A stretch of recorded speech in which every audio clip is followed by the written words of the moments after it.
Good morning and welcome to the world record attempt on a treadmill with Zach Bitter, sponsored by Nordic Track and many others as we see Ultra, Buff, SFuels, and Purpose. We're very anxious to get to talk to Zach and Nicole in just a bit. As soon as I can hear them, we'll start talking.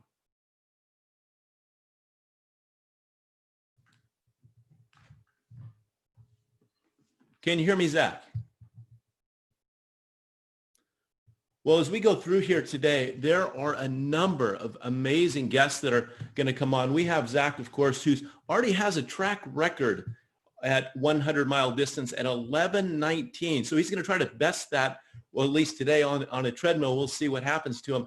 And the record currently set for the treadmill is by Dave Proctor, who will be one of the guests today. And so it'll be fun to see the man that holds the record that Zach's chasing. Also, the fastest human ever to run on the trail is Zach at 100 miles at 12:08. So this is in the zone. Zach, I can see you looking up at me, but I can't hear you. I see that you're muted. I'm not. So, hey, Leighton, unmute the man of the day, if you would. His wife, Nicole Bitter, will be here giving him support. Hey, I think you're unmuted, Zach, which means I don't see. Hey, right on. Okay, Zach, let's get some words from you guys before I go through the agenda for the day, because we want to keep you in your headspace. First question, and maybe most important, how'd you sleep last night? Pretty good, yeah. You know, it's I think you're always lucky when you sleep well the night before, and I think the big question though is how you slept the week leading in. So I slept great the week leading in. I slept relatively good the night before 100 miles, so I'm ready to go. I'm feeling fresh.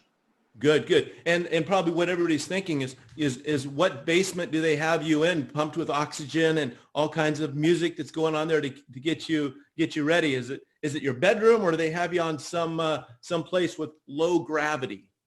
Yeah, we're in Nicole and I live in Phoenix, Arizona, and we've got a 3-bedroom here, so we've got a room that we reserve for like office workout type stuff. So we cleared it out, put up a couple of Nordic Track incline trainers, portable air conditioner here, a few cameras, so I think we're ready to roll with all of that. But I'll be spending a lot of time in this room today. But the way I like to describe it is even 12 hours is very, very short relative to the amount of time you spend getting ready for something like this. So that's what I'll be kind of thinking about throughout the course of the day. Great. Hey, Nicole, normally when we go out and do these long endurance events, we have crews and pacers. How are you going to serve somebody on a treadmill as a crew or a pacer today? Well, that's the convenience of all of this. It makes crewing a lot more easier. So I'm pretty thrilled. I just get to stay at my own home, spend some time with my dog, and we'll just cheer on Zach. So it's kind of a unique experience, but I'm not complaining. Hey, so Nicole, how far away is Zach's bathroom? Actually, it is probably 10 feet away. It's very convenient. It's right next to this room, so good proximity. It's so close you might hear me in there at some point. Hopefully you won't have to wait in line for that bathroom, Zach. Hopefully it's there, because that's time. The clock still spins. Anytime you get off that treadmill, how are you going to manage that today? Let's talk about time off that treadmill to handle anything that you may need to handle. Yeah, so I mean, usually when I'm doing a timed event like this, or any like kind of short loop type of event, I'll try to figure into my pacing strategy about 3 to 5 minutes of non-moving time. Historically, when I've had good days, that's kind of where it usually comes out to. So the way we have it set up today is every about 21 miles or every like 2.5 hours, we're going to switch treadmills. So when I do that, I'm going to try to sync that up with bathroom breaks if possible. Obviously, if emergencies occur, I'll hop off and use the bathroom, but ideally, I'll try to kind of navigate everything in that treadmill switch so we can keep it as seamless as possible by switching at the top of a mile versus like a 0.38 or something like that. I think that's real smart that you've already dialed it in, so you expect it, so you don't feel like you're falling behind when that happens. Zach, what's the furthest you've run on a treadmill? Yeah, I think that's going to be the most interesting thing about today's event is the furthest I've gone on a treadmill is 30 miles. So I've got 70 miles, hopefully, of uncharted territory to cover today. And, I think it's interesting because ultra marathons, as you know, Don, it's just such a wide umbrella of different events, 50Ks, 6 days, and even all the stage racing type stuff, and you name it, they have it kind of. So like for me, I've done the 100-mile stuff on the track, I've done it on the trail, I've never done it on a treadmill. So I think there'll be some little nuances that I'll have to problem solve throughout the course of the day, and I'll have to respond to kind of what gets presented. And I think one of the wise sayings when it comes to 100 miles is it's never about eliminating mistakes or eliminating uncertainties, but responding to them quickly and in a positive way. So when things pop up that I wasn't necessarily ready for, I think I'll be focused and able to kind of get through it. Do you think it's harder to run on a treadmill or on the track? As you look at this, is this a bigger ask for you? Yeah, it's different. So I think there's some pros and cons. I think one of the benefits of being on a treadmill is that you run exactly the distance you're trying to hit, and you do it in a straight line, super efficient. The machine does the work for you in terms of calculating the pace and you save some mental energy on that front. The interesting thing about it, I think, is the psychological aspect of being on a treadmill. I actually had an hour-long conversation about this with one of our guest speakers later this afternoon, Dr. Jeff Burns, who will be coming on and sharing all sorts of intricacies, I think, with this particular topic. But one thing I think that's psychologically challenging about the treadmill is you kind of feel like you're losing control. When I'm out on a track or out on a trail, I decide the pace I go. Even if it's not the pace I want to go, I'm deciding that. So if I set the treadmill to say 8.5 miles per hour, that treadmill is telling me you are going 8.5 miles per hour. And I can change that, but it's still this weird little psychological thing in your head where it's like you're not kind of in that driver's seat as much as you're used to. And I think that's going to be something I'm going to have to deal with. One thing I'm kind of thinking about as a strategy for that is rather than just dialing up a very specific pace all day long, is to kind of try to average a particular pace, but oscillate between faster and slower miles at that, so that I'm never going too long of a time at one specific pace. So I'll go kind of dance around it a little bit, and that also kind of helps me build in kind of some of these micro goals throughout the course of the day, or little benchmarks to try to hit, so I'm not thinking of 12 hours or 100 miles too early in the day. That's great. Well, we know Nicole's an elite athlete runner herself. In 2019, she was 7th women overall at Western States. Nicole, is he going to be using music today in his ears? Do you have a TV in front of him? What are you doing on your side to help distract Zach? Yeah, so we'll try and keep him distracted, keep talking to him throughout the event, but he's also going to be listening to this program, which is great. So he kind of built his own entertainment, which is awesome. So there's this live cast that's going to be going on throughout the whole day, and so he's going to be listening and tuning into that. So I think you wisely kind of built yourself some just entertainment to get your mind off of actually running on a treadmill for 12 hours. Fantastic. Hey, we're 15 minutes away from the gun. Nicole's going to do the countdown. Zach, we're going to let you get back to get in your game and get going. We're going to bring Ian Corless on in just a moment, who does Talk Ultra, a great podcast that's out there. And I'll go through now and talk about some more of the guests that are coming on, because what you've done today, Zach, your guests are so strong that I'm surprised that you're not going to get off the treadmill just to watch this. And I think that might be the best distraction, because the lineup today are the who's of who. It's just really a great job that SFuels has done, and Lighton Phillips over here, who's running your group. So well done to you guys, and have a great day, Zach. We look forward to seeing you throughout the day as we have a camera on you watching you run. Yeah, thanks, Don. Thanks a bunch for helping us out with this. And yeah, like you said, we've got some great guests. The way I've been describing it is I am the distant third ring in this 3-ring circus today. The fun and the entertainment is going to be the guest speakers. So tune in, listen to their insight, their wisdom, what they have to share, and I'll be doing my thing on the machine. You got it. Hey, go get ready, stretch out, do what you do. Nicole, we'll be watching for a great day. Thanks for helping Zach today. Thanks, Dad. You bet.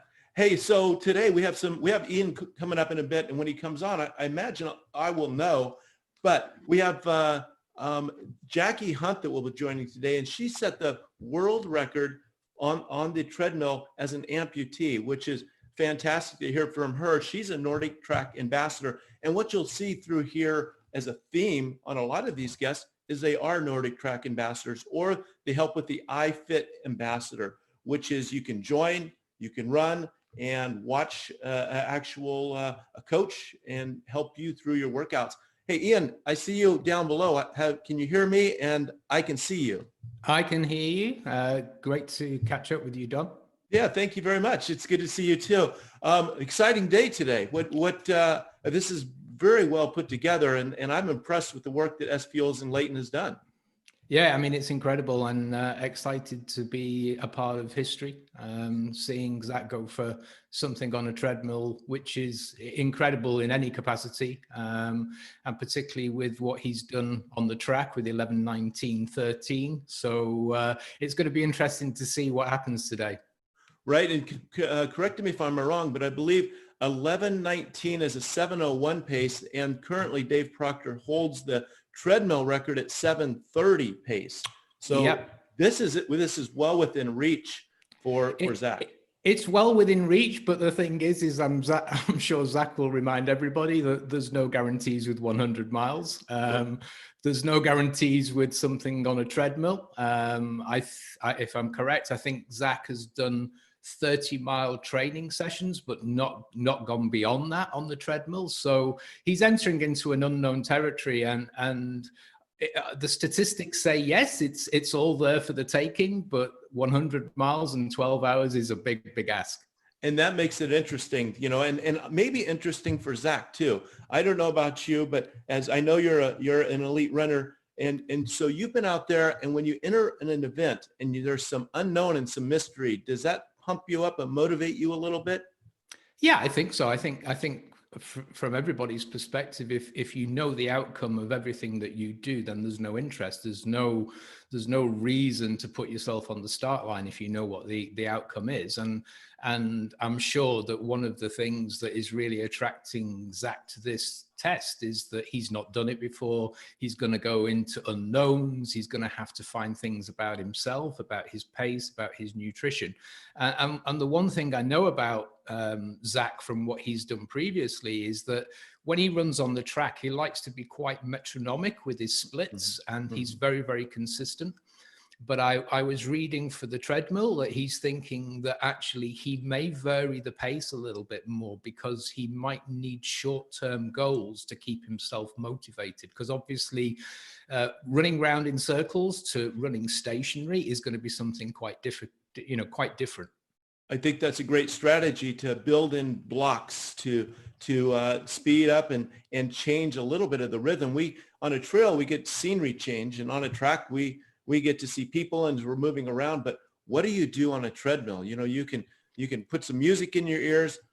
What's going to be interesting today they've set up is some virtual chat with Zach. There's going to be times they bring in some folks to ask him a question so he can kind of pace himself or look towards building towards some of these small events. So I think they've strategically put some things in place to help with that.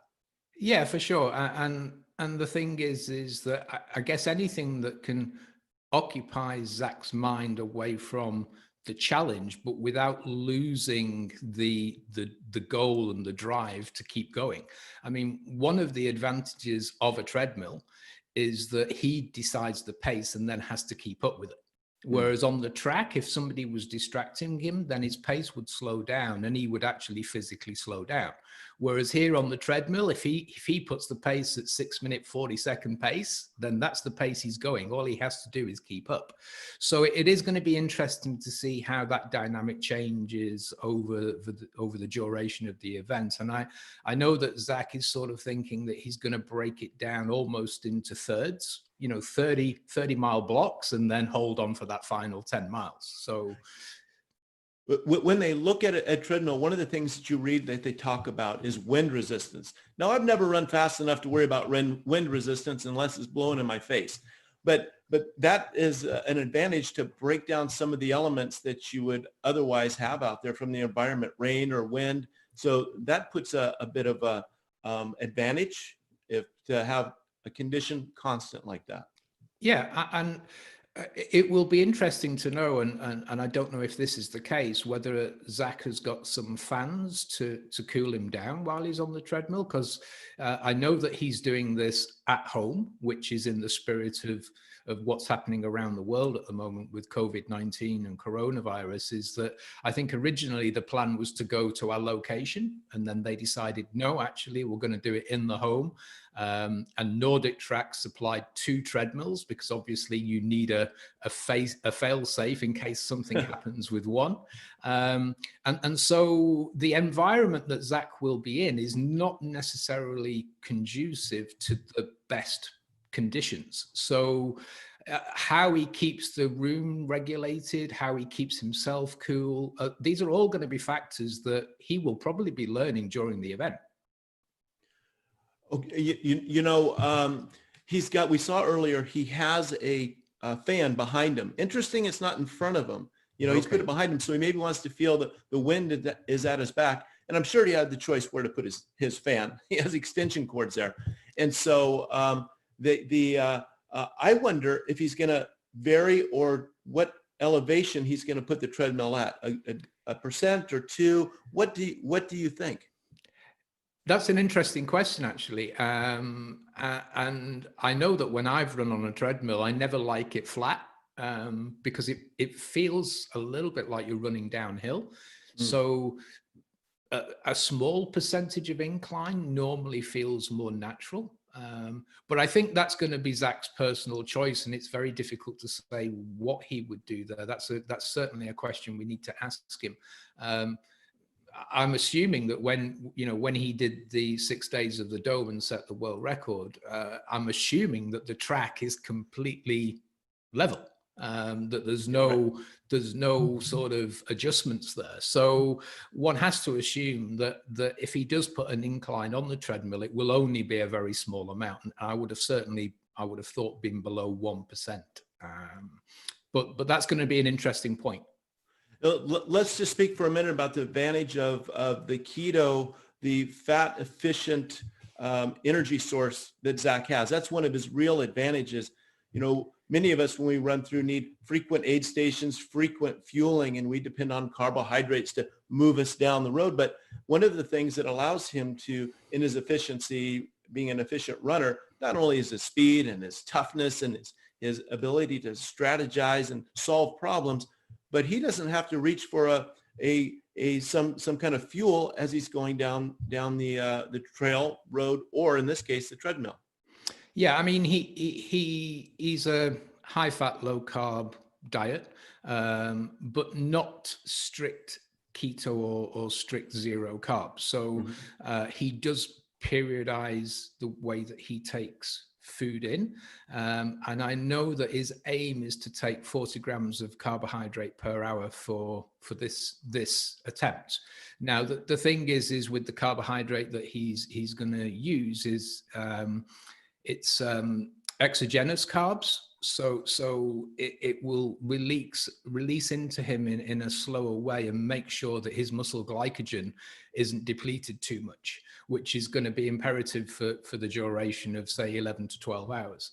And then the other thing is that with him being used to using fat as a fuel and being high fat, low carb, is that one of the advantages he's got is that he will have less stomach distress because he's not having to digest, he's not having to take too many calories in. And that's the secret for long distance running, is that you don't want your stomach cramping, you don't want to feel nauseous. And I think, having spoken with Zach many times before, he's learning all the time, and he's tweaking how that works and how he manages it. And every time he does something, he's able to tweak it again and again. So there'll be some tweaks, I'm sure, and maybe when you're doing anything for multiple hours, after 3 hours, 4 hours, 5 hours, whatever it is, he might find that he needs to tweak or change something because he'll go through a bad patch. So it will be interesting to see how that unfolds. And that's one of the nice things about us being here for 12 hours today, is we're going to get to see the highs and the low points. That's right. A lot of times when you go to events, you get to see your elite athletes or but just as important as anybody up front, in the middle, or the back of the pack, they're all fantastic athletes. And you get to see them at the aid stations only. And you get to see them put the smile on the face and give you at least 3 minutes of I'm feeling fantastic. But we're going to get a full-on view of what it looks like at mile 33, 66, 99. We're going to see it all. Yeah, and I'm glad I'm sitting in a chair and I'm not on the treadmill. Yeah, I'm with you.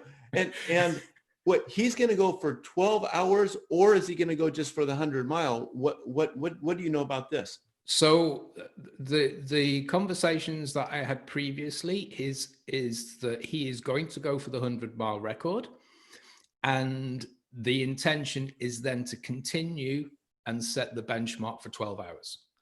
Now, of course, that will depend on factors how he feels.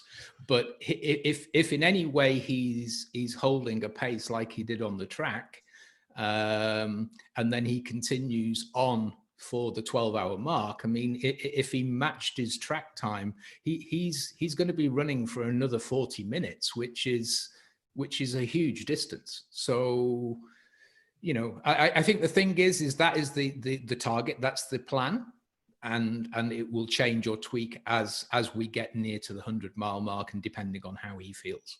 It's going to be a great day. We are just a few minutes away. There'll be a countdown coming up. Yep. And so it's going to be exciting. You're going to get a chance to do some conversation through this event. You've got a 2-hour block you get to chat and watch in real time some of these guys. Yep. Yeah, I mean, I've got Tommy Rivers-Puzzi joining me for the first slot. I think we're possibly going to be chatting between us for maybe 30 minutes to an hour. And then as you mentioned, I've got other guests coming.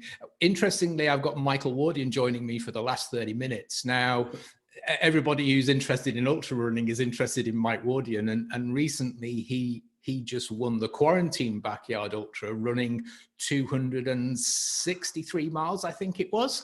Right. Now, what was interesting with that was that the last two people that were left was him running around his housing estate, whereas the other guy was on a treadmill. So it's going to be interesting to see what Michael thinks. And I see Zach is now just getting onto the treadmill. Yes. Nicole is standing attentively next to him. So it's an exciting time. I don't quite know what Zach will be feeling at the moment. He looks pretty focused. He looks relaxed. The music is getting turned on, I think. You know, I talked to him as you did, but before this event, and he planned it initially to just tape his iPhone against the wall with some duct tape, and has grown into quite a great event. Yeah, yeah. So we can hear him getting ready. Yep. So and I don't know if we have a satellite clock going on this, but the targeted time is at least 7 o'clock Pacific Standard Time. Yeah, absolutely.